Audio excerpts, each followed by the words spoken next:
আপনারা new player যারা আছেন তারা অনেকেই বলেন ভাই আমরা নিউ প্লেয়াররা কি প্লেয়ার না, আপনাদের সবই কি আপনাদের কাছে? ভাই বিশ্বাস করেন আমরা ওল্ড প্লেয়ার কেন ভাই এসব নিয়ে কথা বলা করি জানেন? কারণ ভাই এই গেমটা এমন ছিল না ভাই, এরকম যাতা 12 ঘন্টার কাস্টম, কয়দিন পর পর একটা নাটক, কয়দিন পর পর কিছু একটা ইভেন্ট, ওই ইভেন্ট সেই ইভেন্ট, বুইয়া পাস, এগুলা ভাই আমাদের এখানে ছিল না। আমাদের ছিল ভাই ইলেট পাস আর ওল্ড কিছু ইমোশন, যেটা ভাই ভুলার মতো না। আপনারা বর্তমানে যেভাবে বিয়ার খেলেন একসাথে 12 বার 14 বার 15 বার মরেন, কিন্তু ভাই আগে আমরা ভাই বিশ্বাস করেন ট্রাস্ট মি, একটা বিয়ার ম্যাচ খেললে ভাই এতই ভয় করতো লাজে ভাই, আমরা নিজেই বসে বসে খেলতেছি গেমের ভিতরে। আর আমাদের ওল্ড ভাই ব্রাদারদের কথা ভাই বাদে দিলাম, বিশ্বাস করেন ভাই আমাদের কিছু কিছু সং আছে যেগুলো শুনলে ভাই মনে গায়ে লোম খেয়ে যায়। যারা 5-6 বছর ধরে গেমটা খেলতেছে তারা বুঝবে ভাই এই গেমের প্রতি ইমোশন কতটুকু।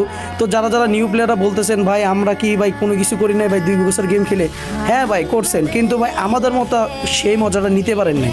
তার জন্য ভাই আমরা মন খুলে অনেক কিছুই বলি, আমাদের ফ্যাক্টরি ফাইট, কাস্টম নিয়ে ভেজাল, বন্ধু বান্ধবের সাথে মারপিট, ভাই বিশ্বাস করেন অনেক কিছু করছে, অনেক, যেটা ভাই ভুলার মতো না।